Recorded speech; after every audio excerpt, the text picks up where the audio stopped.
You know me, this is Brian Zipsey. We're doing a Horse Racing Nation live webcast tonight.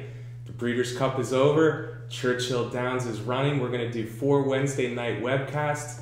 Tonight, I have the pleasure of being joined by a Breeders' Cup Classic winning trainer, Ian Wilkes. To his left, I think a young man that he knows pretty well, one of the up-and-coming riders in the country, that's Chris Landeros. And of course, Joe Christofek, racing ambassador and Churchill Downs analyst. Guys, before we start some talk about Ian Wilkes and Chris Landeros stuff, Breeders' Cup Classic, American Pharoah. Were you on the American Pharoah bandwagon, Ian? Well, you have to be. You know, you really have to be. You know, it's great for racing, and you know, it's like a once in a lifetime. It was once in a lifetime for Bob, you know, and it's once in a lifetime for us to watch him. You know, 37 years to win the Triple Crown. Fort Larned was in the race. Would you have instructed your rider to maybe take a path or two away from him out of the gate? I would have tested him. I don't think American Pharoah had the speed of Fort Larned. That's just me. Chris, did you watch? Were you a fan? I watched it. I rode the sprint, and then I got back in my car and went home and watched it live, and I was speechless. Speechless. American Pharoah does that for people. An amazing story, Grand Slam, whatever we want to call it, Triple Crown winner, Breeders' Cup Classic. I think all of us became fans that afternoon at Keeneland to see American Pharoah win the Classic. Now, Ian, you do, as Joe intimated there, you do know a little something about the Breeders' Cup Classic. I think you had a few horses run, or a few years to run in the Breeders' Cup Classic. Fort Larned did pretty well. 2012, 2013. Yeah. What are your remembrances of Fort Larned and the Breeders' Cup Classic? Oh, it's like it's yesterday. You know, you think about it, and you know, he was a horse. I always said he was a horse that took me places that I dreamed about. You know, it was a lot of fun.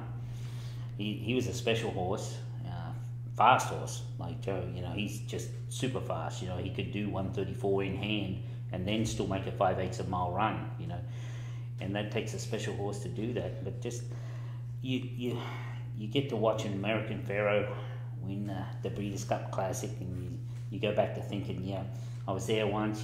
Man, I would like to get back there. You know, why not? You might as well go back again. Now, Chris, my memory is a little hazy. Brian Hernandez rode him in 2013, but you rode him in 2012 to win the Classic. Is that? In my dream, maybe. Yeah, in my dream. Now, you're working. One of the trainers, of course, you're riding for is Ian a lot. A horse like Fort Larned. What is that day too far away from you when you get your first horse like that? What would you give? What would you sell your soul for a horse like Fort Larned? I mean, I'm just hoping to be a part of it one day. You know, it's a dream. I mean, to make it to that level with a legitimate shot, I mean, I think it's every rider's dream. But that's why we get up and we try our best. And I mean, I'm hoping, but yeah, I can give it my all. That's for sure. No reason why an up-and-coming rider like you won't get a horse like Fort Larned. Now, Ian, you kind of that horse was a little bit of a no-name earlier on in his career. He kind of built his way up. I remember the skip away at Gulfstream being a big performance, and then I saw him one night in Iowa, the Cornhusker at Prairie Meadows. When did you know that Fort Larned might be the kind of horse that could do special things? Well, I'd like to go back and say the Challenger, when I won the Challenger at Tampa, but no, I have to be honest. when he broke the track record in the skip away at Gulfstream, I thought, wow. I talked to Mrs. Whittam. I said, man, we've got to give this horse a chance. Go to step up to the Alashiva, and which he ran a great race. And I run into Successful Dan, who broke the track record and beat me. You know, so I knew I had a good horse. I come back in the Stephen Foster, and I ran last. So, and this tells you what a great owner Mrs. Whittam is, you know, right. and what a sport she is. Because I come back and I told her, I said, Mrs. Whittam, I said, I did a bad job with that horse for this race. I said, I'd like to run him back in 2 weeks. I said, I just worked him today. I said, I'd like to come back in 2 weeks, but I need to fly into Prairie Meadows and run in the Cornhusker. And she said, okay. Okay. You and away. Now she had some Breeders' Cup experience before Fort Lauderdale. Of course, Bayakoa. Yeah. Bayakoa, great mare. Yes. Yeah. Now, interesting, that Gulfstream race, and that's really where I discovered Fort Lauderdale for the first time in that Gulfstream race. It was a little out of the ordinary. First really big stakes win, and it was a mile and 3/16. That kind of had you feeling good about what was to come as far as him being able to handle distances like the 10 furlongs you saw in the Breeders' Cup Classic. Well, definitely, I was still figuring the horse out then, you know, what he liked, because the year before I tried to make him a turf horse, and he won on the turf at Kentucky Downs, but he just wasn't a turf horse, you know, and I put him for some, and I got lucky at Churchill before we went to Florida. It rained, and we come off the turf, and the horse won by 6, and that day I just said to Brian, let him run, you know. Right. Let him run out of there, and Brian won on him that day, and so there you sort of learn. And then in the Challenger, I told him, let him run away from there. Let's see what this horse can do.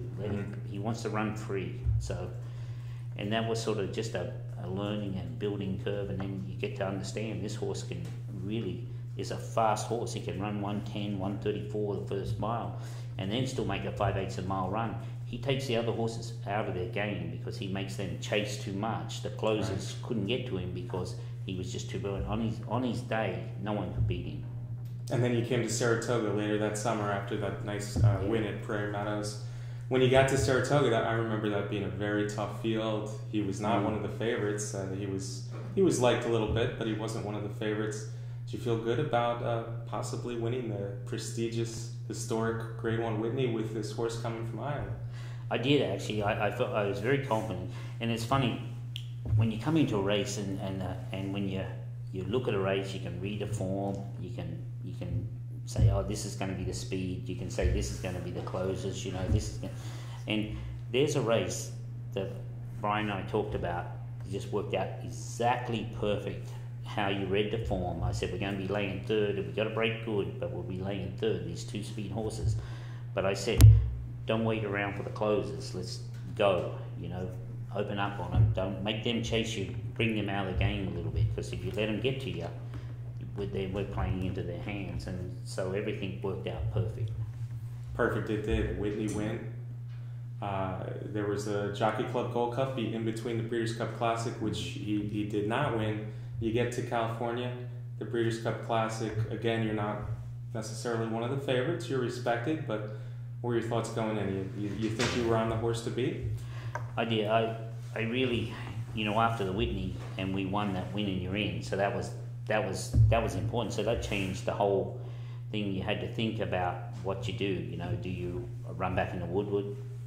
I said, if I run back in the Woodwood, I can't make the Breeders' Cup. You know, I said either I have to, and it's with the Jockey Club, it's such a prestigious race, but I had to back off a little bit because I've been going since, you got to think I've been running since Florida all year long, and I had to back off and change all my whole strategy for the Breeders' Cup Classic. So I backed off a little bit, and I had to use the Jockey Club as a prep, and I hate to say that because it's such a prestigious race. That's right. But I run a good third in it, and after the race I said to Mrs. Witham and Clay, her son, I said, we'll win the Breeders' Cup Classic now. I said, we got a good race. I got everything. Brian was a little dejected after the race because we just run third. I said, don't worry about it. Our goal's the next one. I said, we'll be ready. You know, so, and I still remember now, I was going back to the barn to get him ready for the Classic, and Brody, my son, was walking me. I said to him, Brody, I've got a good feeling today. We'll be good today, you know, and we'll run good. Good feeling indeed. Let's talk about the strategy for the Classic. But before we do that, when you're in a race like that and there's time between the Jockey Club and the Classic and you're going to Santa Anita, do you feel a certain pressure? Do you feel a certain excitement? What is that feeling like to know, I just got to get this horse to that day? Timing is everything. And it's what Carl's always told me. You don't worry about any other horse, you know, because Game On Dude was the big horse, you know, he's the big favourite. You don't worry about what he's doing. You don't worry about what anyone else is doing leading up to that race. You concentrate on your horse. And just, if you don't mess your horse up, I'm fine. So everything's gone to key, you know. perfect. You know, his works have been really good. You know, spot on. The horse is working unbelievably well. The hurricane comes in New York, so we leave a day later. We fly out a day later, which actually suited me better. You know, we got permission to do that, and it fitted me better. You know, I just going out there just a day later. You know, just everything just went to. Timing is everything. And running at Santa Anita didn't hurt you either, because obviously that track is kind of forward. Yeah. It suited your style. What was your strategy going into the Classic? And you talked to Brian. You guys have a really good relationship. Game On Dude was the other speed in the race. I think Brian rode a brilliant race, especially 10 strides out of the gate, given the consequences, given where you wound up, given where Game On Dude wound up in the race. Yeah. Was that the plan? Yeah, well, with Brian, you know, we talked. I must have drove him crazy. Because the thing I kept saying, Brian, we have to break good. That's the only thing we have to do. I said, we have to get outside of Game On Dude some way, because he can't handle the inside pressure. I said, he's drawn outside of us, and I said to Brian, I said, we have to break good. We got to get out of the gates, and of course, Game On Dude just broke a step slow. Brian was able to break fast and get into the outside and make Game On Dude come inside of us, and that was perfect. And pretty good instruction, I'd say. Yeah. Letter to the T. You know, it was just perfect. You know. How often does that happen? Once in a while, I guess. But then, and because Shelby, my daughter, she said to me, she said, you were laughing at the 5/8. She said, I said, yeah, because that's when I told Brian to move. Start moving. Let him run along at the 5/8. Let him come. And that's where he opened up a little bit more. That's when he opened up, you know. Yeah, I mean, it made me very happy. I cashed a really nice ticket on him that day. And following that progression, I think at one point, you know, you mentioned the turf. I think you added blinkers at one point too. Yeah. When you talk about figuring the horse out. Yeah. And I guess the question for the timing of putting blinkers on him, for the timing of putting blinkers on any horse, do trainers get stubborn a little bit where they really want a horse to be competitive without having to put the blinkers on? Or is it just something where eventually you have to try it if things aren't going exactly the way you want, and bringing the talent out of a horse and maximizing it? Yeah, there's different ways of using blinkers. You know, you use them to try and give a horse confidence too. You know, you can close them up if the horse is a little intimidated. You want to give him confidence. You can put the blinkers on to give him a little more speed. You know, try and get him a little more sharper, a little more focused in the race. There's different ways of trying to use it. I think I used it just because I put him on him because I think I just wanted him a little more focused, a little more forward, because he wanted to be free. And I ended up opening him up and just being a little cheater on him, you know. Right. So the only thing really, I didn't really need him on, except for I just had a little cheater on him, and that's all I put on him. Right. Yeah. Yeah, it's interesting. I mean, for the general public, when you talk about blinkers and cheaters, it keeps them focused, but it also allows them to see competition coming and allows them to, you know, re-break and continue on. With the cheater, all it does is just stop him seeing the rider, you know, stop seeing him watching the rider. He's listening instead of watching, you know. He's listening to the rider's command, you know, what he wants to do. With 3/4, you want them a little more into their own world, a little more confidence in their own world. Yeah, and to that point, Chris, when you're riding a horse for Ian or for anybody, and you feel maybe that horse isn't focused, or you feel the horse is looking around or not focusing on their business, is that something you will automatically get off the horse and recommend to Ian or any other trainer that, hey, maybe this horse needs blinkers, or the horse will run better with the equipment change? Is that something that you pay attention to? Yeah, I definitely pay attention to it. I definitely don't like to overcross my boundary, because, you know, I'm paid to ride, not train. So, you know, there's a fine line, but, you know, when you ride for guys like Ian, I mean, they know. Yeah, we could, maybe if he kind of hints something, then we could say, you know, okay, maybe a little blinker. But also, I think if it's a baby, you know, you have to give that benefit of the doubt that, you know, they're still green and learning, and we have to give them a shot and progress with it. And if 2, 3, 4 starts, you know, we're still feeling the same thing, then, you know, maybe we can say a little bit. But I don't say too much about it. Right. Yeah. Chris, do you always go along with the trainer advice before a race? If the trainer's telling you a lot of things and you might know the horse and might disagree, is there a little hedge there where you can kind of say, I might play it just a little bit differently than that? It just depends who you're riding for. Everyone's different, and everyone has different emotions after the race. Mm-hmm. You know, we have to work as a team, try to find it. But like I said, you know, we ride for guys like Ian. You don't have to say a whole lot because they're spot on usually, and that's, you know, you try to make something of it, ain't gonna work. So, you know, we talk about it and watch I'm never wrong. You're sitting awfully close to him. Watch the replay a couple times. I actually would prefer to watch a replay. Okay. Maybe see something the next day. I like to watch the replay quite closely. As handicappers, Go back to it, watch it, go back to it again, watch it, and then go from there. Mm-hmm. You know? I like to get a little bit into their backgrounds too, because I think it's very intriguing. Joe, let's do this. Let's get into Fort Larned a little bit while we're still fresh on Fort Larned. Maybe Chris will tell us how he would have rode him even better in this 2012 Classic win. But of course, Ian gave winning jockey Brian Hernandez Jr. the perfect advice coming out of the gate and going when to go on the backstretch. And here is Fort Larned winning the 2012 Breeders' Cup Classic at Santa Anita for trainer Ian Wilkes. Standing well. They're off in the Breeders' Cup Classic. Not the best of starts for Game On Dude. In fact, he's just in mid-pack early. Alpha bounds out of there fast. Fort Larned on the outside is out with speed, and Game On Dude's going to have to settle behind them with Handsome Mike, Mucho Macho Man going up on the outside. Then To Honor and Serve and Nonios. Brilliant Speed is in behind them. Then Flat Out along the rail, Round the Greek, Pool Play, and Richard's Kid is the trailer as the field makes their way toward that first turn. The opening quarter mile was in 23 1/5 seconds. Fort Larned is on the pace here. Mucho Macho Man is alongside in second. To Honor and Serve is third. Behind them comes Handsome Mike. Alpha has the rail. And Game On Dude, who we thought might be in front, is not. He is back there in sixth, and he's 4 lengths off the lead. Then Brilliant Speed. On the outside is Nonios. 2.5 more back to Flat Out. Ron the Greek, a late runner here, is 12 lengths off the lead, ahead of Pool Play and the laid back Richard's Kid. 46 2 for a half mile. A sensible pace. They're not flying, but they're moving right along.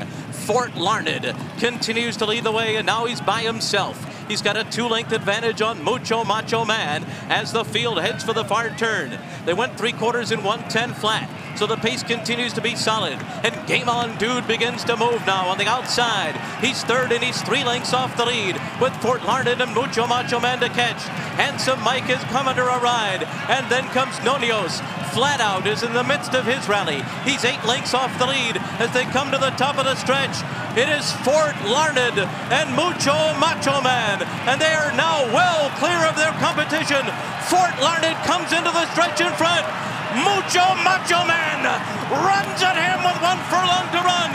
They've left Flat Out behind. Fort Larned digs in. Mucho Macho Man runs at him.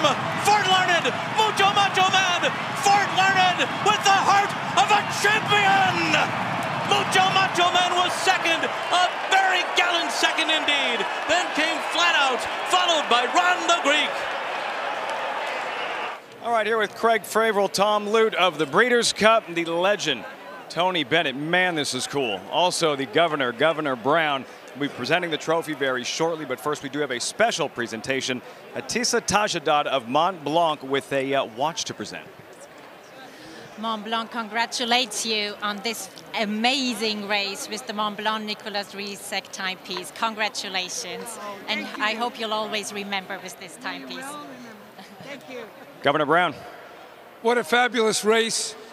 Glad you were part of it, and what a great horse, great win. Congratulations. You are welcome. And I am going to give this to Clay. Janice, 22 years ago, you had a mare that went back-to-back in the Breeders' Cup by the name of Bayakoa. How does it feel now to own a Breeders' Cup Classic winner? You can tell by the way we all look. Really grand. That's all the voice I have. Congratulations on the victory. Thank you. Tom, Fort Larned, and yet another upset on this Breeders' Cup Saturday. Fort Larned goes wire to wire in the Breeders' Cup Classic, a race that none of us as fans, or you obviously, Ian as a trainer, will never forget. But the start to the 2013 campaign was adventurous to say the least at Gulfstream when he dumped the rider and ran a tremendous race without one. I mean, people were like, wow, I can't believe he ran that well without the jockey. So take us back to that day, the first start of 2013, fresh off the Breeders' Cup Classic win, and then kind of a little bit through that campaign because, you know, he beat Mucho Macho Man in 2012, goes back for the defense, and the tables are turned, but it was an adventurous year for you, to say the least. Yeah, it was. It was very adventurous. Horse was coming in, I thought was doing tremendous coming in, and of course he stumbled coming out of the gates and lost Brian, and Brian came off in that race. I think the Hallandale Park Handicap, I think it was. Mm-hmm. I think the mile out of the chute was perfect, and usually a horse will just run along with the pack, but no, he went some sensational splits out in front. Unbelievable. People got him, trackers got him clocking, you know, ridiculous, like 133 for a mile. Oh, I remember 131 maybe. Yeah. World record for a horse without a jockey. Yeah. Lucky touch, you know, he didn't get hurt, but obviously, you know, looking back, you know, you're a genius after the fact. Obviously, that took more out of him than what I thought. Because he come back, he was bouncing, he was doing good, and I took him to Oaklawn, and that's probably where I shouldn't have went. I probably should have just waited and went to the Alashiba, and my timing would have been better. Everything would have been good. But we got beat at Oaklawn, just was flat. The horse ran flat. So I regrouped and got him ready for the Stephen Foster and ran an unbelievable race in the Stephen Foster. Yeah, that was an unbelievable race. Yeah. One of the best of his career among so many good ones. But that's one where you just sit back after the race is over and just say, wow, he ran the way he ran at Gulfstream without a jockey that day. Yeah. I mean, it was tremendous. Yeah. I finally got my Stephen Foster. Retribution in the Foster. Yeah. Good stuff. Yeah, it was fun. And then we went to the Whitney, and we got beaten at Whitney. You know, it just wasn't... no excuses. You know, we got beat. Horse just never... Yeah, I think it all come back to the start of the year. We just never got really back into a nice rhythm. Timing is everything, training. Timing is everything. And then I ran, and I had the choice of going to the Jockey Club, but I kept him at home here and ran him in the Homecoming Classic. Mm-hmm. The inaugural Homecoming Classic with the September meet was a perfect race. Yeah, right. Much the best that day. Yeah. And that really helped me. And believe me, he came into the Breeders' Cup Classic in tremendous form. I was actually quite confident that he'd run good, and he did. And you can't take everything, you know, you can't begrudge anyone. But a horse that really hurt me in the race was Marino. If he'd come at a different year, it may have been a different result. But you can't. Everyone's got entitled to run, you know, and I'm not knocking the horse or anything. He's a good horse, you know, he's a very good horse. But I think if he just happened to be a year later or something, then it's just me and game on dude. And I think I just went a little too hard early in that race. But I hung around, and ran an unbelievable race. Yeah, you were second there for most of the stretch, and Mucho Macho Man, interestingly, the horse you defeated the year before, was the winner. Tight finish, Will Take Charge, Declaration of War. Fort Larned was not far behind in fourth. No. It's a pretty good Breeders' Cup Classic record you have there. Yeah. It's we've done well in the Breeders' Cup Classic, so it's been good. Let's talk about your guys' backgrounds, just to kind of recycle and rewind a little bit. Ian, Australia, Chris from Northern California. Now you're both in Kentucky together. Chris is dating your daughter. They're engaged, and you guys are like together as a team. Small world. Let's start with you, Chris, first, and then I want to get back to Ian's background. Let's talk through your career a little bit, because you're still young. You've already ridden almost over 1,100 races already. So you've got the experience of winning a ton of races, good stakes experience as well. But from Northern California, where you first started, and also Turf Paradise. Talk about the very beginning, because you were really young when you started as a professional. Yeah, I was a junior in high school when I rode my first race. It's actually going to start a year before that. I got hurt, and my parents wanted me to just back up a little bit and take my time getting back. And No, it was good. I learned a lot. I had a little bit of help from people I grew up with. Why Turf Paradise? Why was that your first?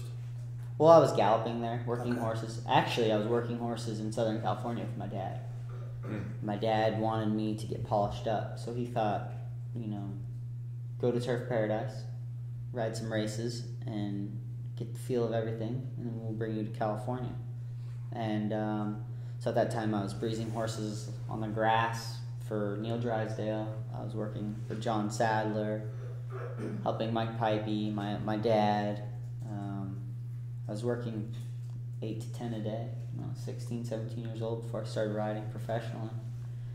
And that helped a lot, I still wasn't ready though. Yeah. But I did it anyways. My dad thought I was crazy, but I did it anyways. And I think it helped a lot just being around it all. I grew up watching races, being there, and that helped a lot, or else I couldn't have done it. Now, a lot of riders go the wrong way when they're young and they're making money and they don't know how to handle it. They can go the wrong way. You're that young and you have money and you have a little bit of fame. How do you keep your head? How do you keep focused on what your goal is, which is to be one of those riders that rides regularly in Breeders' Cup Classics? I mean, obviously it's a personality thing, it's a family thing, but did you know from the beginning that, hey, my career is the most important thing to me? Yeah, I knew that I have a chance. I saw the path that some of my friends took, and I didn't want no part of that. I had a chance to do something, and I took full advantage of it, but it wasn't easy. There was times I still wanted to be a kid, and at that time I used to get so mad at my dad. My dad, go run. I don't want to run today. Or, going to the movies with friends.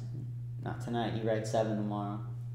I used to get so mad, but now I'm thankful for it because, I could have slipped a little bit. I couldn't have performed the way I did that next afternoon, or stuff like that. But don't get me wrong, they still let me be a kid at times. I mean, I was still young and dumb and learned a lot, and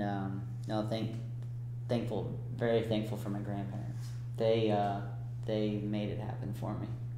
Now, when you say that, what do you mean? Like you said, the financial aspect of it all. My checks, I never got to handle my own books until the day I was 22 years old. My grandpa said, here you go, this is how we're going to do it. There it is, because I just lived on a budget, month to month. Never really been worried too much about the money, honestly. That's the honest to God truth. I just rode to ride. I love it, and the money, it comes, but I try not to worry about all that too much. So you're doing well in California, you get a random phone call from Texas. What was that day like, and what made you decide to completely change your venue? Yeah, actually, to be honest with you, I wasn't planning on even moving. I was going to try to go to Southern California, go back with my dad. I was going to go to my dad, and I just felt like the Bay Area was great. You're not going to beat Russell. You're just not going to beat him. He's put in all that work. I mean, he's unbelievable rider. Oh my gosh, he's unbelievable. So strong, and I finished second, third for 3-4 years straight to him. At that time, I got the call. I was 5th in the standings, and Golden Gate was running 3 days a week, 7 race card. I'd ride not too many, but I'd make the most of it. I got a call, and it was from an agent, Scott Hare. And I guess he was watching me for like a year. And Texas, I didn't even know they had a track. Honestly, I didn't know nothing about it. I just was like, wow, okay, let me look into it. I watched a few replays, but then I would see names like Asmussen and Calhoun, Donnie Kay, and Chris Hartman. And like, whoa, I know these names. These guys are huge. Pretty good horsemen down there. See all these strings in Kentucky, they're running horses on Derby Day and, Oaks Day, and it's like, whoa, man, this might be something good. Well, I go back the next morning and I tell my agent in California, my agent didn't even give me a shot. He said, go. Wow. Right away, go. He said, and if you don't go, you're an idiot. And I said, okay. And I went, and, we did well. I was leading rider my first summer, and a lot of Steve put me there. Put me on the map in Texas, plain and simple. And that helped me out for the following year. And it's funny because I followed the same path as Corey, and I think I tied Corey's record. It was a 3-month meet, and I won 101 races. That's 2011? 2010. 2010. Yeah. Texas became I was your one, favorite state. Yeah, I bought my first house there, so I have a lot of memories there. Right. Memories that I'll never forget. I actually didn't. I had some calls. I had calls. New York, Florida. I even had 2 calls to go to Kentucky. I didn't feel ready. Mm-hmm. I did not feel ready. So I just stuck around there, kept doing that. Again, that's hard. When you're doing well, you're winning the riding title, Lone Star. Young guy, you think maybe you're a little better than you are. I was definitely confident with my riding. I just I grew up with nothing, so I was so content. It all came to me. So I was like, whoa, this is the life, because I knew what I grew up with, and it was absolutely nothing. So I was very content, and that was the issue, I'll never forget it. When I was 17, I got a call to come to Kentucky from Luke, the announcer, old Luke, and really, he was good friends with my dad. Yeah. He was good friends with my dad. He said, Manny, I'll never forget. Me and him were just sitting there, and he's like, you need to get your kid out of here and go to Kentucky. I wouldn't do it. My dad tried. I wouldn't do it. I'd be too homesick. Mm-hmm. I'd ride 7 or 8 a day and then go play basketball with my friends on the street. Right. And when lights are out, we go back home. It was. It seems like you have a good sense of timing, and you mentioned timing being important in training and how things work out and when they work out. So you ride Texas, dabbled at fairgrounds, did well there. When did you decide, because obviously coming to Kentucky, you're trading in riding 150 or winning 150 races a year for the potential to be in the spotlight and ride good horses and be in Breeders' Cups and take your game to the next level? Why did you think the timing was right? And is that something that then became more important to you, was progressing your career to that next level? Yeah, I was actually kind of moving around a little bit for Mike Maker. He'd send some horses out of town, and I'd get texts from him, and, hey, can you go ride here in Minnesota, Louisiana Downs, Remington? Yeah, okay. He does send horses a few places. Yeah, and it worked out great, and I got lucky for him. That's how it all started. Yeah. I went to Remington Park. I had a plan, though. I'm going to go to the fairgrounds, and if I have a good meet, bad meet, leading rider, it doesn't matter, I'm going to Kentucky. And that's how it all started, right there. But yeah, no, it's been great. I learned so much the last couple of years being here. A lot. Yeah, you're around, important horses on the backstretch all the time, important trainers all the time.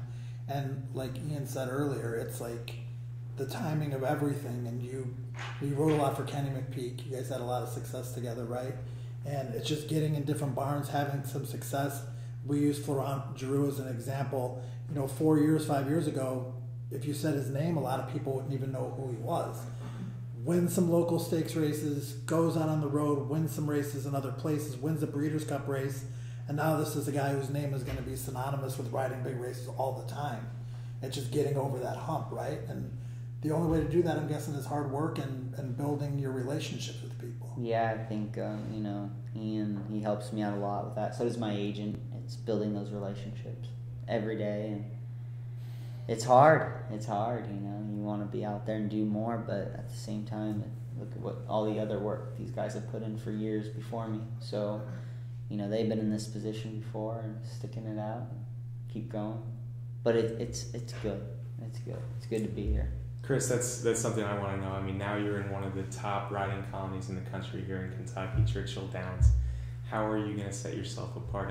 We're talking about hard work and learning and getting the right connections, but how do you feel personally that you're going to become a leading rider at Churchill Downs, a rider that's in the Kentucky Derby year after year? What's going to set you apart from other young riders that might want to do the same thing?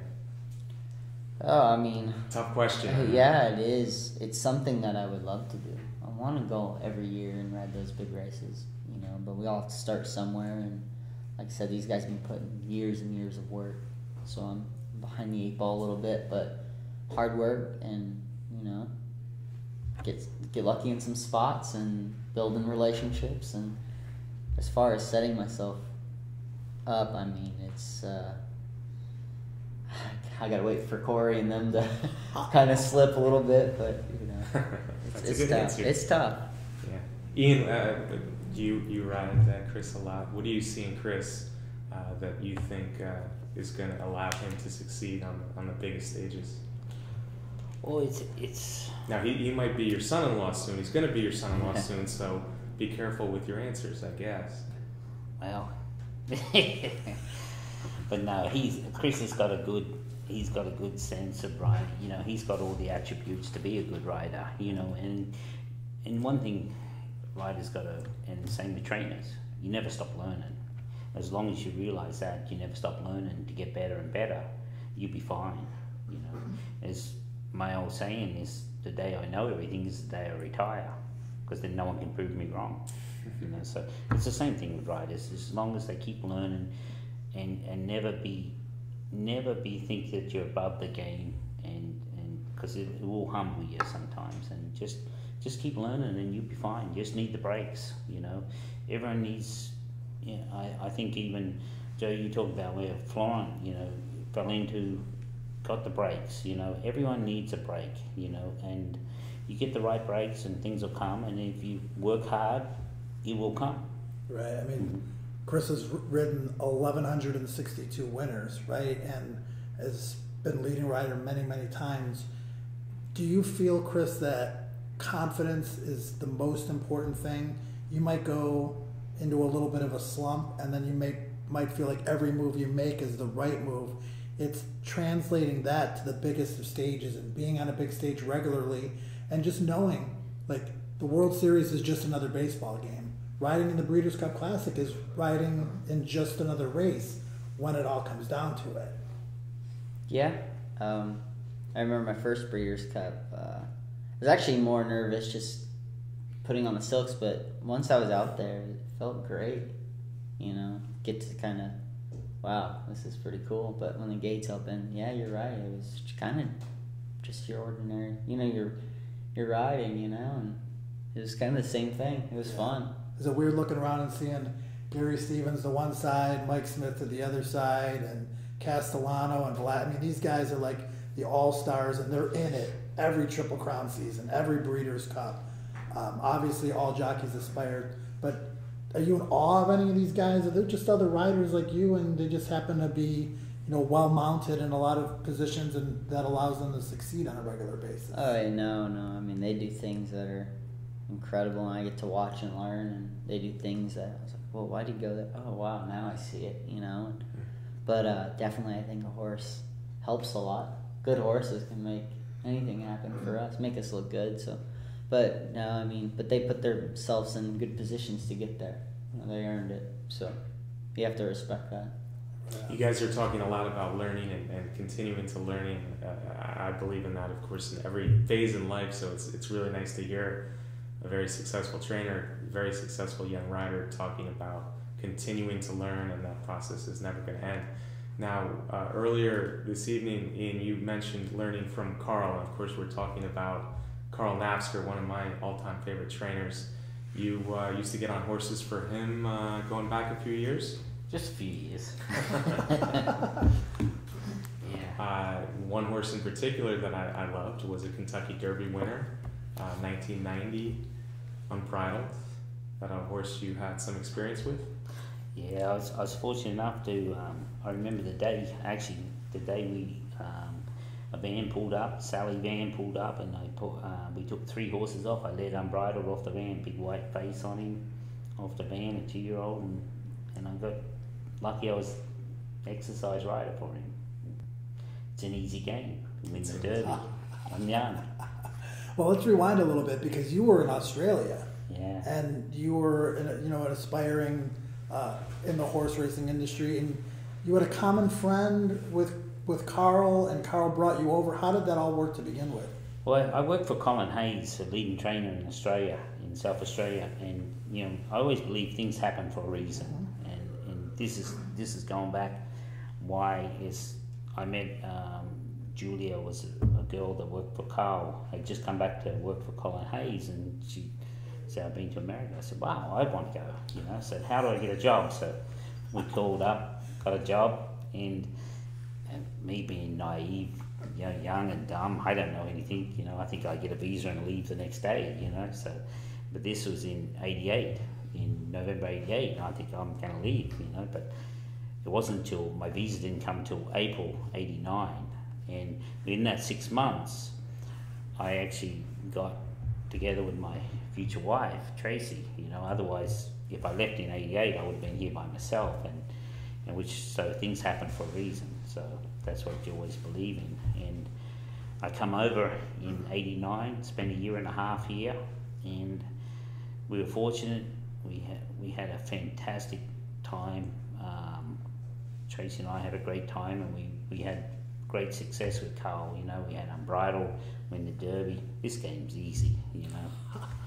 When Cooler Wind, home at last. We're winning Super Bound. We're winning stakes left, right, and centre. And Carl had the best year ever. So I leave. My visa runs out. We leave the day after the Breeders' Cup Classic. Tracy and I left, and so which is great. So we're going home, and I'm going to train. And I said, okay. So I broke in some horses. I broke in 50 horses in a year, and as well had 20 horses in training. I was broke. Best lesson I ever had. Yeah, good point. I mean, you went from the top to going back home and thinking, hey, I can do this now, right? Yeah. You learn how to, it's easy, okay, training, breaking horses, that's easy. You got to learn how to manage, manage a business. I didn't manage, I had no money, like Chris talked about his grandfather helping him, helping him control his money.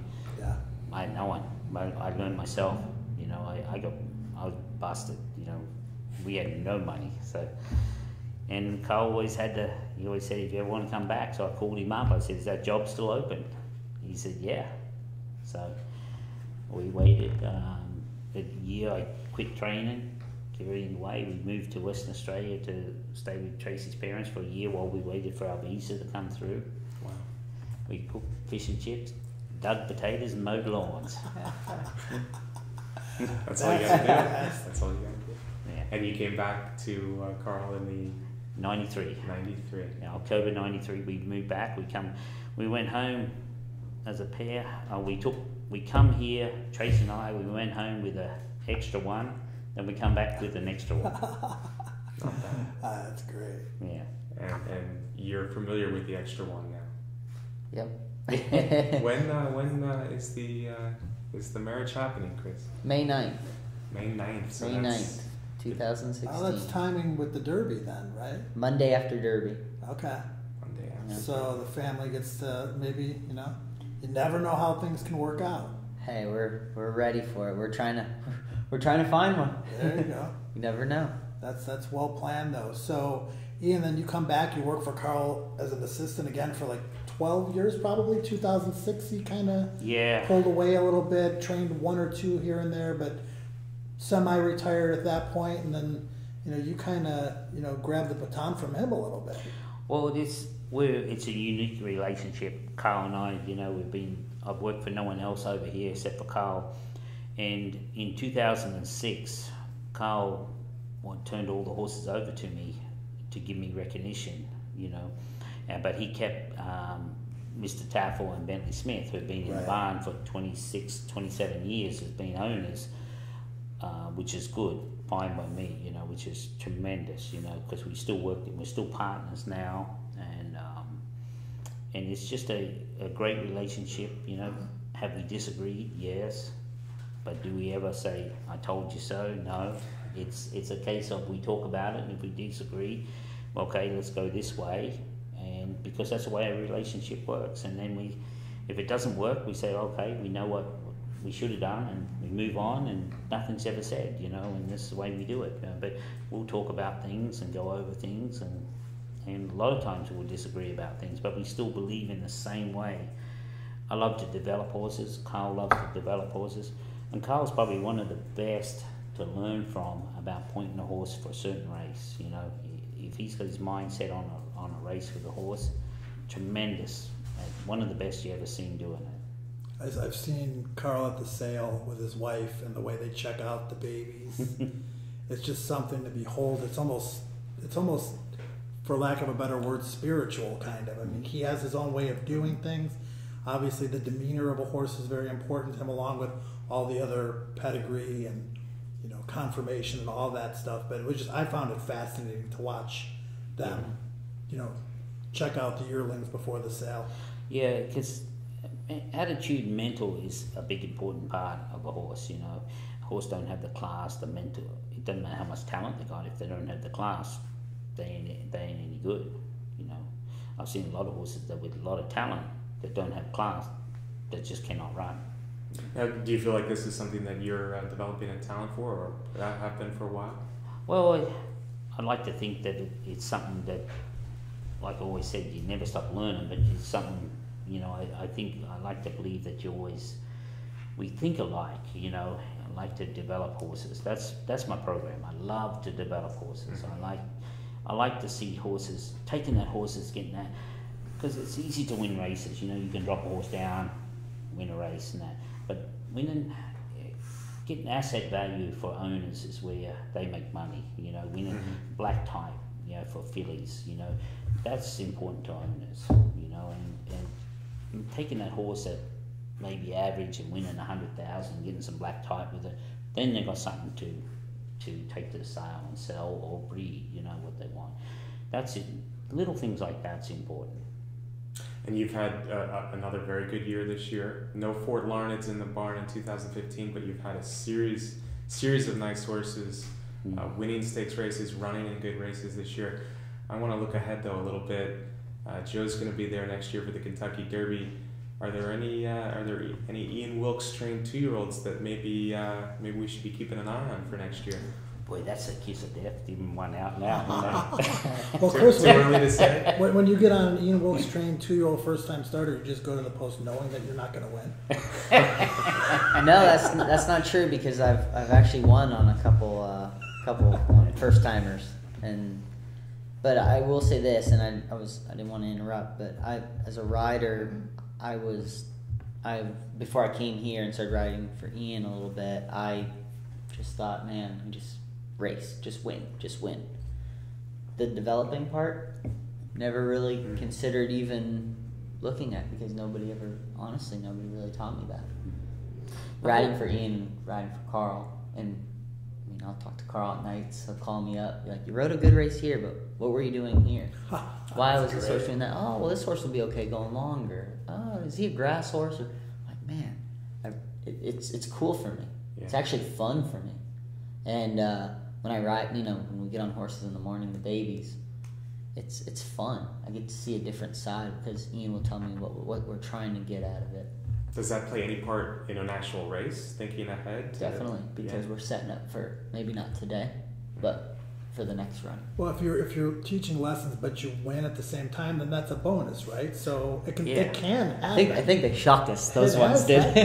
Yeah. No. I have some owners that like to give me a hard time, because I think I'm at 2% first time out. It's better than one. Yeah, it is. I think you've raised your percentage recently. But they said, I'm going to get you a first time winner so we can go to 3%. Yeah, I was going to ask you, do you ever just feel like pulling the rug out on the horse players and just having one ready, and it's opens up at 5-1, floats up to 12, and then boom. I mean, you could do that. That's too short. Normally mine are 40 or 50 to 1.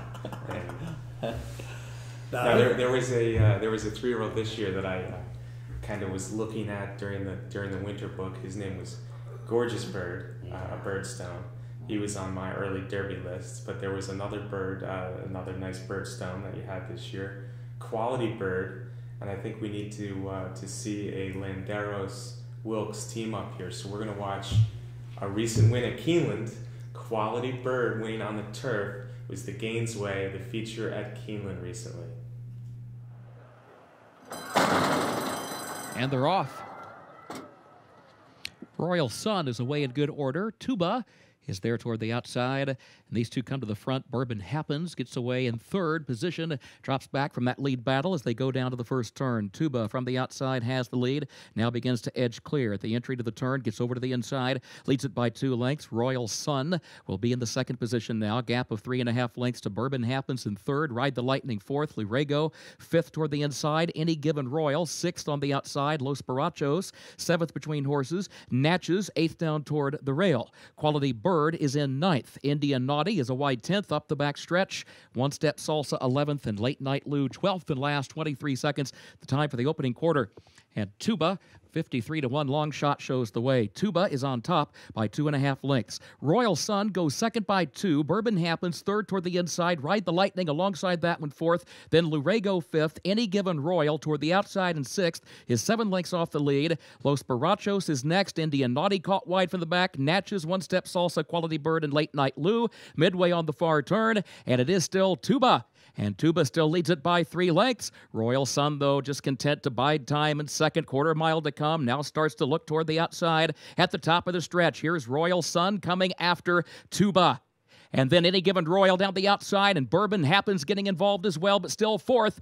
Royal Sun, Any Given Royal, Indian Naughty, grandstand side, Lurego. Lurego coming up the inside. Quality Bird from way back. Quality Bird is coming.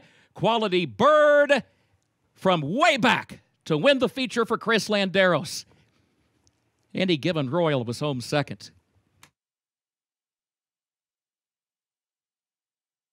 Official winner of Keeneland's featured 8th race, the Gainesway Allowance.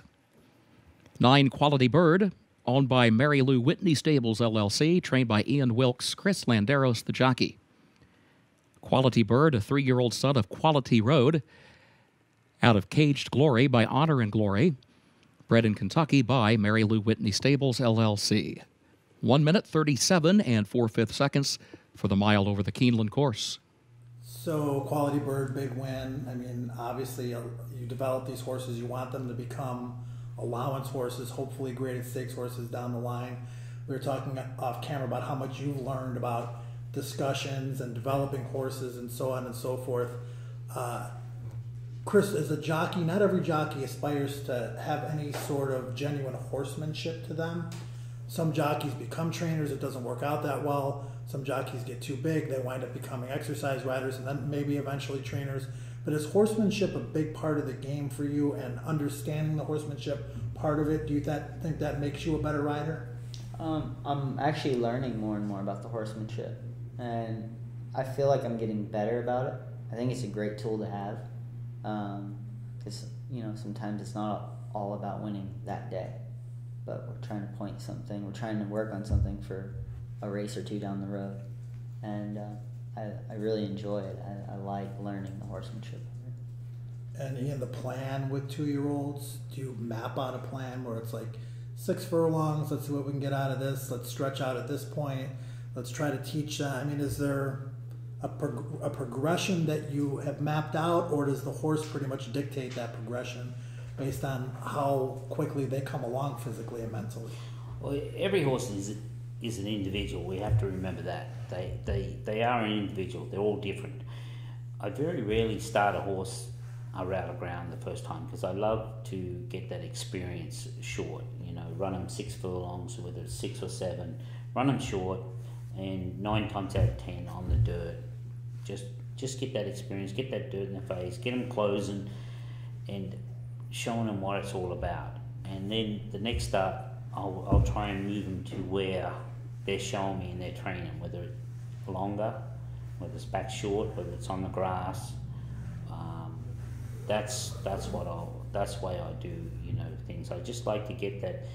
I don't like to put the cart in front of the horse and give that horse a bad experience. I want to give him, my first race, I want a good experience. I want that horse to enjoy what he's doing, know what he's doing. So next time when I ask him to do it, he's going to be at his best. Well, It's been a good year, like we've talked about, for both of these gentlemen. Two good guys. I really hope you enjoy having them here tonight. I know we did, Joe. I'd love to have you guys back maybe in the spring. Maybe we can talk about some big horses that you guys have along the Kentucky Derby timeline. Knock on wood. I hope that happens. Thank you for joining us tonight, Joe. I know I'll see you soon. We're going to do another Horse Racing Nation webcast next Wednesday, 7:15. Thank you to our sponsor, Derby Wars. Thank you to Ian Wilkes, Chris Landeros, and Joe Christopher for joining me tonight. Have a good night, everyone.